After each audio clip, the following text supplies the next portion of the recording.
তোরে তোরা অনেক সহ্য করছি, আর সহ্য করবো না। তুই আজকে এই মুহূর্তে আমাদের বাসা থেকে বের হয়ে যা, যা। সুজন, এটা যেমন তোর বাসা, এটা আমারও বাসা। এখানে যেমন তুই জন্মেছিস তেমনি আমিও জন্মেছি, একই বাবার সন্তান আমরা। বাবার সবকিছুর প্রতি যেমন তোর অধিকার আছে তেমনি আমার অধিকার আছে। তুই বের হবি নাকি তোকে আমি আজকে জানে মেরে ফেলবো? আমার বাসা থেকে আমি কেন বের হয়ে যাব? ভালোই বাসা থেকে বের হয়ে যা, নাহলে তোকে কিভাবে বের করতে হয় সেটা আমরা খুব ভালো করে জানি। আমার বাসা থেকে আপনারা চাইলেই আমাকে বের করে দিতে পারেন না। দেশে আইন আদালত আছে। আইন আদালত না? আইন আদালত? তুই ওই বাচ্চাকেই বাসা থেকে বের করবি, কারণ তুই ওই বাচ্চাকে বেশি প্রশ্রয় দিয়েছিস। মা, ভাইয়াকে আমি কেন বের করব? এটা ভাইয়ারও বাসা। এটা ভাইয়ারও বাসা? ভাইয়া? এই, ও তোর ভাইয়া হয়? হ্যাঁ, এসব ভাই বোনের নাটকটা আমার সামনে করবি না। কি মনে করেছিস তুই? কি মনে করেছিস আমি কিছু বুঝি না? মা, তুমি এসব কি বলছো? তুই যদি বাচ্চাকে আমার বাসা থেকে বের না করিস না, তাহলে এর থেকে অনেক নোংরা নোংরা কথা আমার কাছে আছে, যা শুনলে না তোর কানের পর্দা ফেটে যাবে। মা, উপরে আল্লাহ আছে, ভাইয়ার সাথে এমন অন্যায় কাজ করো না। তুই যদি ওই হারামির বাচ্চাকে আমার বাসা থেকে বের না করিস, তাহলে আমি মানুষজনকে বলবো তোর সাথে ওর। চুপ করো, আল্লাহর দোহাই লাগে, চুপ করো।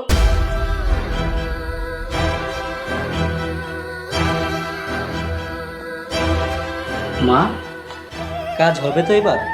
কাজ হবে না মানে? এমন ডোজ দিয়েছি না, এখন শুধু দেখে যা, ঠিকই কাজ হবে। নিতু এখন হাসানকে এমন কথা বলবে, হাসান বাড়ি থেকে ঠিকই বের হয়ে যাবে। তুমি পারো মা। সবই তো তোদের জন্য করতেছি রে বাবা। সবকিছু কেমন উলট পালট হয়ে গেল। ভাইয়া, মা বলেছে তুমি যদি এই বাসা ছেড়ে না যাও, তাহলে তোমাকে আর আমাকে নিয়ে খুব বাজে কিছু ছড়াবে। ভাইয়া, এইভাবে তো তুমি এই বাসায় থাকতে পারবে না। আরো বলেছে তারা মানুষকে নাকি। ভাইয়া, তুমি এই বাসা ছেড়ে চলে যাও। চিন্তা করিস না,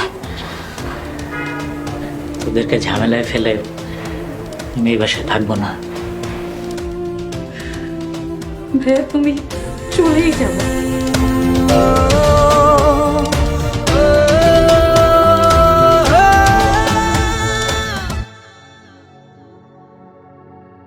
কিসের আশায় ঘর বাঁধিলাম, কারবা সুখের লাগি।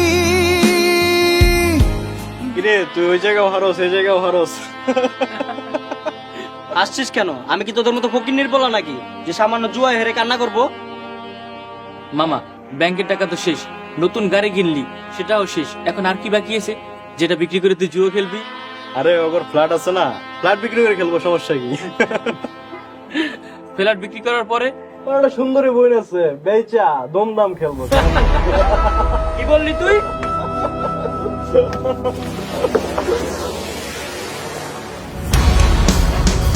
কি করলি তুই? তুফান, এই তুফান, তুফান।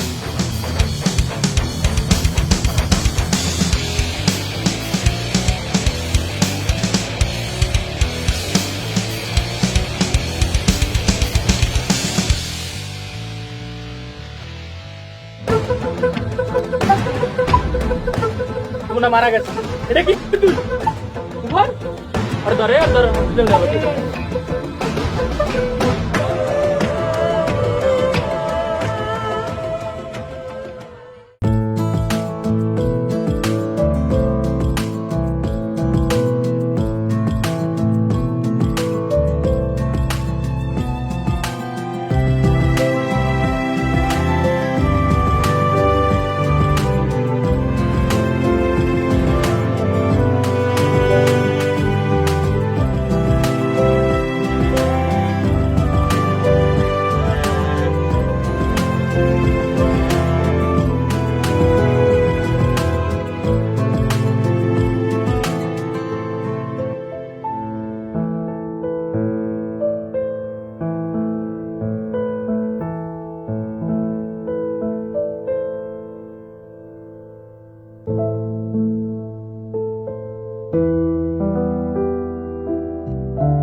তুই এখানে কি করছিস? নতুন বাসা খুঁজতেছি। বাসা? কেন, আমাদের ফ্ল্যাট কোথায়? আমাদের ফ্ল্যাটটা নেই ভাইয়া, নেই মানে? আমাদের ফ্ল্যাটটা বিক্রি করে দিয়েছে। বিক্রি করে ফ্ল্যাট বিক্রি করে দিয়েছে কেন? এই সব কিছুই আমাদের পাপের ফল। আচ্ছা তুই কি বলছিস, আমাকে একটু বুঝিয়ে বলবি? সুজন ভাইয়া মার্ডার করে জেলে গেছে। কোর্ট কাচারি করতে করতে আমাদের ফ্ল্যাটটা বিক্রি করে দিয়েছে মা।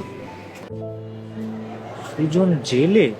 কিন্তু ফ্ল্যাট কেন বিক্রি করতে হবে? আমাদের ব্যাংকে টাকা ছিল না? এখন আর কিছুই নেই। তোমার দেয়া ক্যাশ টাকাগুলো সুজন ভাইয়া অনেক আগেই জুয়া খেলে শেষ করে দিয়েছে। মামলা লড়তে লড়তে ফ্ল্যাট বিক্রি সব টাকা শেষ।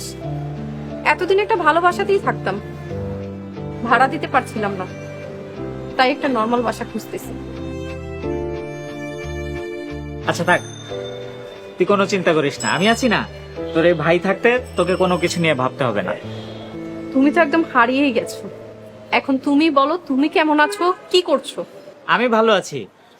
আচ্ছা মা কেমন আছে রে? সুজন ভাইয়া জেলে যাওয়ার পর মা চিন্তা করতে করতে একদম অসুস্থ হয়ে পড়েছে। তোমার কথা অনেক মনে করেছে মা, আর আমরা তোমাকে অনেক খুঁজেছি কিন্তু কোথাও পাইনি। আচ্ছা তুই কোনো চিন্তা করিস না, এখন তো আমি আছি। তোর এই ভাই থাকতে তোর একদম চিন্তা করতে হবে না। আর এসব কথা আমরা পরে আলোচনা করবো, এখন চল আমার সাথে।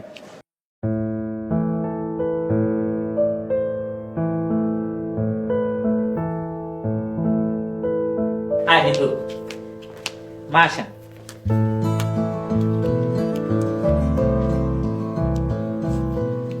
মা বসেন। না ঠিক আছে বাবা।